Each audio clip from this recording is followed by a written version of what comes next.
শ্বশুর মারা যাওয়ার সাথে সাথে ভাবছিলাম মনে হয় আমাদেরকে সবাই ভুলে যাবে, কিন্তু না, সবাই ভুলেনি।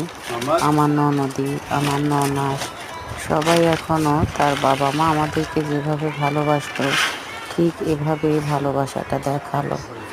ঈদের দিন 18 কেজি গরুর গোস্ত, 5 কেজি পোলাও, পিঠার চাউল, 5 কেজি ভাতের চাউল, 1 কেজি পোলাও চাউল, 5 কেজি আম, সব কিছু ভাইয়ের কাছে পাঠিয়ে দিল আমার জন্য, আমার ছেলে মেয়েদের জন্য।